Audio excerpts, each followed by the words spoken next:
So welcome back students, आप सबका स्वागत है आपके अपने प्यारे यूट्यूब चैनल पे। आज के वीडियो भी आपके लिए बहुत ही खास और शानदार होने जा रहा है, क्योंकि आज के इस वीडियो में हम लोग बहुत ही खास चीज़ सीखेंगे जो भारत के सभी विद्यार्थियों को आना जरूरी है, सभी के लिए आना जरूरी है। क्या? तो अभी बताऊंगा। आप जैसे ऊपर में हेडिंग देख पा रहे हैं, ये टॉपिक के ऊपर आज हम लोग डिस्कस करेंगे। बहुत ही शानदार टॉपिक के ऊपर है ना। तो टॉपिक है how to write a story. बहुत ही इम्पॉर्टेंट वीवीआई टॉपिक है, how to write a story. आप स्टोरी कैसे लिखें है ना। स्टोरी कैसे लिखें, उसके लिए कौन कौन सी चीज़ों की ज़रूरत होती है, कौन कौन से टूल्स की ज़रूरत होती है ना। टूल्स जैसे कोई बड़ा कोई काम करते हैं, उसके लिए टूल की ज़रूरत होती है, लाइक दैट कि स्टोरी के लिए भी कौन कौन से टूल की ज़रूरत होती है, वो आज के इस वीडियो में हम लोग देखेंगे। बहुत ही शानदार ये वीडियो होने जा रहा है। आप अपने साथ अपने दोस्तों को भी शेयर करना, ज़रूर बताना कि हमने how to write a story सीख लिया है। आप कब सीखोगे, है ना। तो चलो शुरुआत करते हैं। देखो, how to write a story है ना, कि स्टोरी कैसे लिखें, कहानी कैसे लिखें, है ना। आप हिंदी में चाहे तो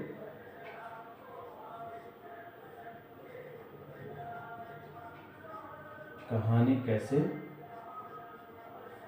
लिखें, है ना। चलिए, कहानी कैसे लिखें भाई, तो यही देख लेते हैं हम लोग कि कहानी कैसे लिखें।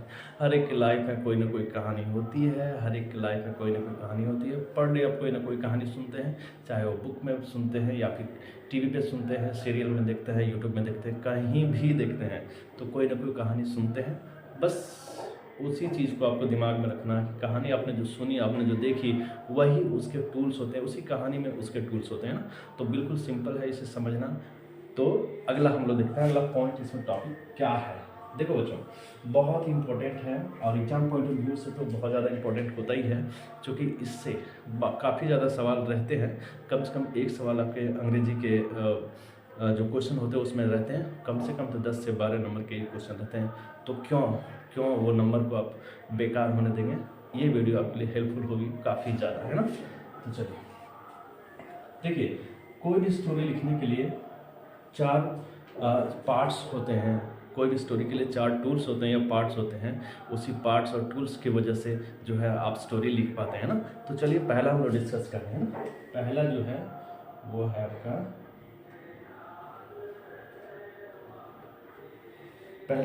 वो कैरेक्टर।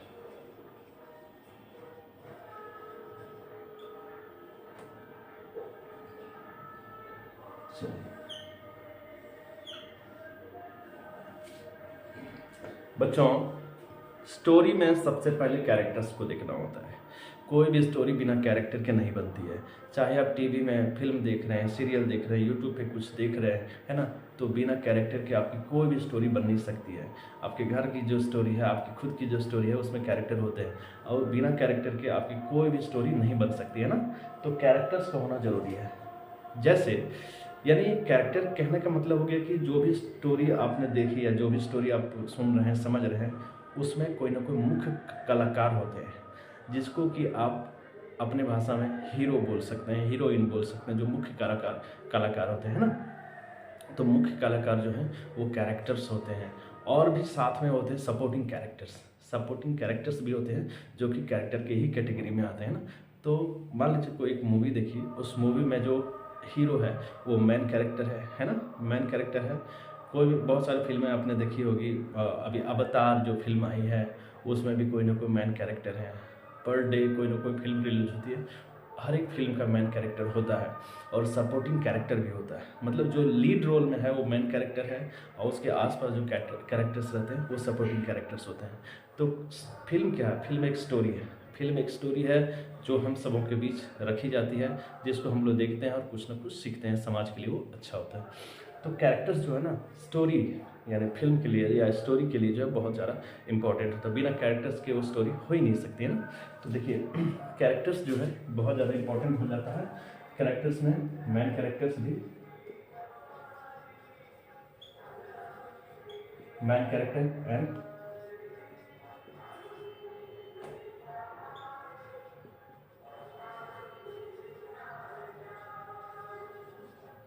देखिए दो चीज़ है, कैरेक्टर्स में मेन कैरेक्टर्स भी होते हैं और सपोर्टिंग कैरेक्टर्स भी होते हैं ना। कोई भी स्टोरी में मेन कैरेक्टर्स ना हीरो होते हैं तो विलेन भी होते हैं ना, हीरोइन भी होती है ना, तो सपोर्टिंग कैरेक्टर भी होते हैं। जैसे स्टोरी आप लिखते हैं तो उस स्टोरी में कोई ना कोई मुख्य कलाकार होता है, मुख्य किरदार होता है, उसके साथ साथ जो है वो सपोर्टिंग जो सहयोगी कलाकार हैं वो भी होते हैं ना। तो सबसे पहली बात, कोई भी स्टोरी लिखने के लिए आपको मेन कैरेक्टर चाहिए और सपोर्टिंग कैरेक्टर भी चाहिए। तो मेन कैरेक्टर से काम चल जाए तो कोई बात नहीं है, सपोर्टिंग कैरेक्टर से काम चल जाए तो दोनों को साथ मिला करके कंबाइन कर करके हम लोग स्टोरी को लिखते हैं ना। नेक्स्ट हम लोग देखते हैं नंबर सेकंड जो है वो है सेटिंग। भाई साहब आपके पास कैरेक्टर हो गए, मेन कैरेक्टर हो गए या सपोर्टिंग कैरेक्टर हो गए या फिर दोनों हो गए, है ना। तो कैरेक्टर को लेकर के आप क्या करेंगे? कैरेक्टर को लेकर के क्या करेंगे? क्या करेंगे? कुछ नहीं करेंगे। कैरेक्टर तभी काम आएगा जब आपके पास सेटिंग होगा। सेटिंग का क्या मतलब हो गया? सेटिंग का मतलब हो गया कि कहानी कहाँ कंप्लीट करना है, कहानी जो है वो कहाँ घटित करना है, कहानी कहाँ जो कंपोज करना है ना, यानी कहानी का जो पृष्ठभूमि होगी वो कहाँ होगी, कहानी किस जगह पे घटित होगी, उसका वही जो है वो सेटिंग होता है ना। सेटिंग का मतलब हो गया मुख्य रूप से कि कहानी किस जगह पे घटित हो रही है, कहानी किस जगह पे कोई कहानी जो है वो कंप्लीट हो रही है ना। तो जिस जगह पे कहानी कंप्लीट हो रही है वो उसका उस स्टोरी का सेटिंग होता है ना। जैसे मान लीजिए कोई कहानी है बॉम्बे की या मुंबई की या फिर दिल्ली की, दिल्ली जो है उस कहानी का जो है सेटिंग हो गया है ना, या फिर रांची की है तो रांची उसका सेटिंग हो गया है ना, या फिर कोई ट्री है तो ट्री उसका सेटिंग हो गया है ना। तो इस तरह से ये कहानी जो है जहाँ घटित होती है वो उस कहानी का जो है सेटिंग होता है। तो उम्मीद करता हूँ कि ये वीडियो आपको समझ आ रही होगी। और how to write a story में 2 पॉइंट्स को हमने डिस्कस किया है, दोनों पॉइंट्स आप बिल्कुल आसानी से समझ गए होंगे। पहला कैरेक्टर और दूसरा सेटिंग, है ना। थर्ड पॉइंट को हम लोग डिस्कस करते हैं। थर्ड पॉइंट जो है वो है आपका प्रॉब्लम्स।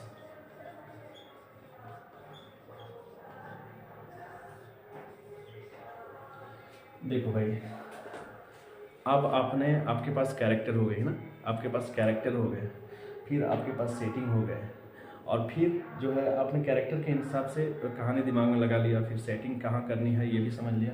उसके बाद प्रॉब्लम होती है। कहानी में मज़ा तब आता है जब कहानी में प्रॉब्लम होती है ना। कोई भी फिल्म आप देखते हैं, कोई भी स्टोरी आप देखते हैं, जब तक उसमें कोई प्रॉब्लम नहीं डाला जाता है तब तक इंटरेस्टिंग वो नहीं होता है। तो कहानी को इंटरेस्टिंग बनाने के लिए उसमें प्रॉब्लम को डालना अति आवश्यक है ना। तो कोई भी कहानी जो है उसमें प्रॉब्लम जब रहेगा तब आप में इंटरेस्ट रहेगा पढ़ने का, है ना। सभी बच्चों में, आप सभी में इंटरेस्ट रहेगा पढ़ने में।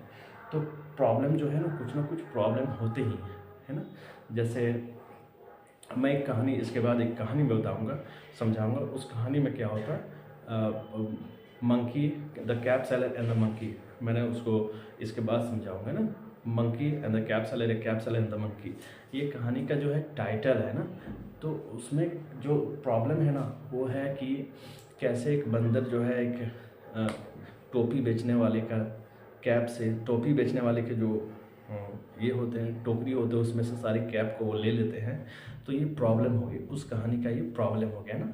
उस कहानी का जब ये प्रॉब्लम हो गया तो जब प्रॉब्लम जहाँ होगा उसका सॉल्यूशन तो होना निश्चित है दोस्तों। इस चीज़ को भी आपके दिमाग में रखना जरूरी है। जहाँ प्रॉब्लम है वहाँ सॉल्यूशन है।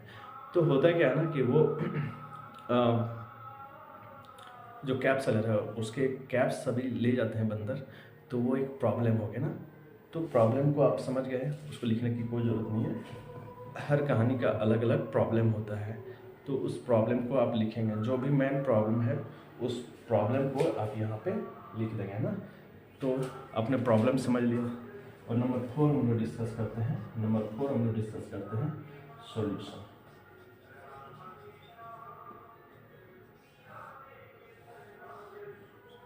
यस, मैं एक बार फिर ब्रीफ में आपको समझा देता हूँ। स्टोरी राइटिंग के लिए आपको सबसे पहले कैरेक्टर की ज़रूरत होती है। राम रहीम कुछ भी कैरेक्टर हो सकते हैं ना, किसी व्यक्ति का नाम हो सकता है ना। उसके बाद सेटिंग, मतलब कि कहानी कहाँ घटित हो रही है, कहानी किस जगह पे कंप्लीट हो रही है, कहानी किस जगह पे वो घटित हो रही है ना। उसके बाद सेटिंग तो हो गया, उसके बाद प्रॉब्लम। और कोई भी स्टोरी होती है उसमें कोई ना कोई प्रॉब्लम होती है, बिना प्रॉब्लम की कोई स्टोरी में मज़ा ही नहीं आता है ना। तो प्रॉब्लम जो होती है तो उस कहानी का जो मेन प्रॉब्लम होता है आप उसको लिख देंगे ना। एंड देन सॉल्यूशन, भाई जहाँ समस्या है वहाँ समाधान भी है। तो स्टोरी की यदि कोई प्रॉब्लम है तो उसका सॉल्यूशन भी है। तो लास्ट में जो है ना इसका सॉल्यूशन भी दिया जाता है। स्टोरी का सॉल्यूशन क्या है उसको लिखा जाता है ना। जैसे मान लीजिए आपके पास पैसे की तंगी है और आप पढ़ाई नहीं कर रहे हैं। प्रॉब्लम है कि आपके पास पैसे की कमी है ना, आपके पास पैसे की कमी है, ये प्रॉब्लम है, इस कारण से जो है पढ़ाई नहीं कर पा रहे हैं। तो उसका सॉल्यूशन क्या है, आप नए नए तरीके खोजते हैं, काम करने जाते हैं, मेहनत करते हैं, मजदूरी करते हैं, ये सब नए नए तरीके हो सकते हैं जो कि सॉल्यूशन है। तो सॉल्यूशन आपने क्या खोजा, मेहनत करना है, कमाई करनी है और उससे पैसा कमा करके हमें पढ़ना है। तो ये जो स्टोरी है ना, ये जो प्रॉब्लम है और सॉल्यूशन है ना, ये काफ़ी ज़्यादा रोचक कर देता है स्टोरी को। तो स्टोरी में जब तक प्रॉब्लम नहीं तब तक मज़ा नहीं, अब प्रॉब्लम जहाँ है वहाँ सॉल्यूशन है। तो स्टोरी के 4 पार्ट, पहला हो गया क्या कैरेक्टर, दूसरा हो गया क्या सेटिंग, तीसरा हो गया क्या प्रॉब्लम एंड चौथा हो गया क्या सॉल्यूशन, है ना। अब देखो लास्ट में आपको क्या करना है ना, लास्ट में आपको करना है जब चारों चीज़ के अनुसार आप स्टोरी को लिख रहे हैं, बना दे रहे हैं, तो फाइनल आइडिया आपके दिमाग में जो आएगा वो क्या कहलाएगा, उस कहानी का, उस स्टोरी का क्या कहलाएगा, टाइटल। लास्ट में आप टाइटल को जोड़ दें, यानी कहानी बनने के बाद जो आइडिया आपके दिमाग में आती है वो टाइटल हो जाता है उस स्टोरी का। देख सकते हैं इसका, आप स्क्रीनशॉट एक ले लें। तो टाइटल से ही किसी कहानी को हम लोग जानते हैं। टाइटल कहने का मतलब क्या क्या, कोई भी फिल्म का नाम जो होता है वो टाइटल होता है, कोई भी कहानी का नाम जो होता है वो टाइटल होता है ना। कोई भी बुक का जो नाम होता है वो टाइटल होता है। तो टाइटल का मतलब है कि एक वर्ड या एक सेंटेंस जो है उससे हमें पता चल जाती है कि इस कहानी में इस तरह की बातें जो है हमें सीखने को, समझने को मिलेगी। तो चलिए, उम्मीद करता हूँ कि बहुत अच्छा लगा होगा आपको। अब चलिए हम लोग देखते हैं आगे की कहानी, यानी एक कहानी मैं बताऊंगा, उसके बाद फिर उसका सॉल्यूशन क्या होता है वो भी हमें समझाऊंगा मैं, ठीक है। तो चलिए बच्चों, आज हम कहानी को भी बता देते हैं। चलिए, तो अब हम लोग स्टोरी देखते हैं। जैसे कि मैंने बताया कि स्टोरी को पहले देखना है, उसके बाद उसके कैरेक्टर्स वगैरह को देखना है। तो एक सिंपल सी स्टोरी मैं लेकर के आया हूँ। इस स्टोरी का नाम है the cap seller and the monkey, है ना। इस स्टोरी का नाम है the cap seller and the monkey. Actually यह जो स्टोरी है, एक ये तो स्टोरी बनी हुई है, आपको इसी तरह का बनाना है। पहले इस स्टोरी को समझ लेते हैं, उसके बाद इसके और भी पार्ट्स को हम लोग समझेंगे, है ना। चलिए, once there was a cap seller in a town. एक बार एक कैप सेलर एक टाउन में था, एक शहर में रहा करता था। On one fine day he was selling his caps. और एक अच्छे दिन में, एक अच्छा सा दिन था, उसमें क्या किया उसने जो है अपने कैप को जो है बेच रहा था। अपने कैप को बेचने के लिए एक दिन वो निकला, आप ऐसे समझ सकते हैं इसको। वो बोलता जा रहा था कैप्स कैप्स कैप्स, 5 रुपी कैप्स, 10 रुपी कैप्स, ठीक है। वो बोलता जा रहा था कि कैप्स ले लो, कैप्स ले लो, 5 रुपये की कैप, 10 रुपये की कैप्स, है ना। After selling a few caps he became very tired. कुछ कैप्स को बेचने के बाद वो थक गया। ही बिकेम वेरी टायर्ड मतलब वो थक गया। उसके बाद क्या होता है, he decided to sit under a big tree to take rest for a while. तो जब थक गया तो उसने डिसाइड किया कि एक बड़े पेड़ के नीचे जो है वो जा कर के आराम करेंगे कुछ समय के लिए। सून ही फेल्ड एस्लीप, और कुछ ही क्षण बाद जो है उसे नींद आ गई, है ना। अब हम लोग देखते हैं आगे। There were many monkeys sitting on the top of a big tree. और उसी पेड़, जो बड़ा पेड़ था, उसी पेड़ के ऊपर में बहुत सारे बंदर रहा करते थे, है ना। दे saw the cap seller was sleeping under the tree. और सारे बंदर ने देखा कि जो कैप सेलर था वो पेड़ के नीचे सो रहा था, है ना। आगे, द मंकीज कैम डाउन। और बंदर जो है मौका देखा और वहाँ से नीचे आया। Took the cap from the cap sellers basket. और बैग, जो कैप सेलर था उसका जो टोकरी था उससे सारा कैप को ले लिया एंड वोर देम, और सभी बंदर ने अपने माथे पे लगा लिया यानी पहन लिया, है ना। आगे बढ़ते हैं। Then they climb the tree again, और फिर सारे कैप को पहन करके वो पेड़ पे चढ़ गए सारे बंदर, है ना। चलिए। When the cap seller woke up, और जब कैप सेलर की नींद खुली, जब वो जागा, he was shocked to see his basket empty, तो अपनी टोकरी को, अपनी खाली टोकरी को देख करके वो काफ़ी ज़्यादा हैरान हो गया, परेशान हो गया, है ना। He searched for his caps, उसने अपनी कैप्स को इधर उधर देखा, खोजा। To his surprise he saw the monkeys were wearing them, और ये देख करके काफ़ी ज़्यादा अचंभित हो गया कि जो बंदर थे वो सभी कैप्स को पहन रखे थे, है ना। चलिए, बड़ी इंटरेस्टिंग स्टोरी है। He found that monkeys were imitating him, अब देखो यहाँ पे प्रॉब्लम आ गए हैं। यहाँ प्रॉब्लम क्या है कि सबसे पहले तो कैप उसके ले ली, ये प्रॉब्लम था, लेकिन उस कैप सेलर ने देखा कि मंकी जितने भी बंदर थे उसको इमिटेट कर रहे थे, मतलब नकल कर रहे थे। जैसा जैसा कैप सेलर करता था वैसे वैसा एक्टिविटी वो भी कर रहा था, है ना। फिर क्या करता है, सो ही थ्रू हिज कैप डाउन, और फिर जो कैप सेलर था, कैप सेलर का मतलब कैप को बेचने वाला, उसने जो कैप पहनी थी उसको नीचे उसने गिरा दिया। अब बंदर क्या करता है, and the monkeys also did the same, अब बंदर भी क्या किया कि अपने अपने कैप को खोल करके नीचे गिरा दिया। इमिटेटिंग का मतलब होता है नकल करना। तो कैप सेलर ने फेंका तो मंकी भी सोचा कि चलो भाई हम भी फेंक देते, उसका तो नकल कर रहा था, तो सारे कैप जो है वो पेड़ के नीचे फेंक दिए। The cap seller collected all the caps, और कैप सेलर ने सारे कैप्स को कलेक्ट किया, put them back in his basket, और अपने टोकरी में उसे रख दिया, एंड वेंट अवे हैप्पीली, और हंसते मुस्कुराते हुए वहाँ से चल दिया। तो ये स्टोरी देखी आपने, है ना। तो बच्चों, उम्मीद करता हूँ कि आपने कहानी बड़ी अच्छी से समझ ली है, बहुत अच्छे ढंग से कहानी को आपने समझ लिया है। तो चलिए अब हम लोग इस कहानी का हम लोग देखते हैं कौन कौन से कैरेक्टर्स हैं, उसका सेटिंग क्या है, उसका प्रॉब्लम है, उसका सॉल्यूशन क्या है। मतलब कि आपने जो कहानी अभी देखी या पढ़ी, उस कहानी का कैरेक्टर कौन है, उसका सेटिंग क्या है, उसका प्रॉब्लम क्या है और उसका सॉल्यूशन क्या है। हम लोग बारी बारी से सभी के ऊपर डिस्कस करेंगे। वीडियो को एंड तक जरूर देखना, पूरा ये वीडियो को वायरल कर दो, फैला दो। आज के बाद कोई भी स्टोरी जो है आप आसानी से लिख सकते हैं ना। चलिए देखते हैं हम लोग इसका कैरेक्टर, इसका सेटिंग, इसका प्रॉब्लम एंड इसका सॉल्यूशन। तो स्टोरी के बाद अब हम लोग देखते हैं कि इसका ये जो स्टोरी है इसका स्ट्रक्चर क्या है, यानी स्टोरी का स्ट्रक्चर क्या है ना। चलिए देखते हैं। जैसे मैंने आपको पहले बताया टाइटल मैंने सबसे बाद में आपको बताया था, सबसे पहले मैंने आपको बताया था कैरेक्टर। तो आपने जो स्टोरी पढ़ी उस स्टोरी में जो कैरेक्टर है वो कैप सेलर है और मंकीज़ हैं। तो आप देखो यहाँ मेन कैरेक्टर क्या है, कैप सेलर जो है मेन कैरेक्टर है, और मंकीज़ जो है उसके सपोर्टिंग में है। मैंने आपको डिस्कस किया था कि मेन कैरेक्टर और सपोर्टिंग कैरेक्टर होते हैं स्टोरी में। तो कैप सेलर जो है मेन कैरेक्टर है, मंकीज़ जो है सपोर्टिंग कैरेक्टर। आप चाहे तो कैरेक्टर्स में दे सकते हैं इसको, है ना। अब देखिए कैरेक्टर्स, उसके बाद सेटिंग। वो सेटिंग कहाँ था, ट्री था, अंडर द ट्री था, दोनों में से किसी को लिख सकते हैं। मैंने आपको बताया कि सेटिंग जो है, सेटिंग का मतलब हो गया, स्टोरी का सेटिंग का मतलब हो गया कि वो कहानी कहाँ घटित हुई।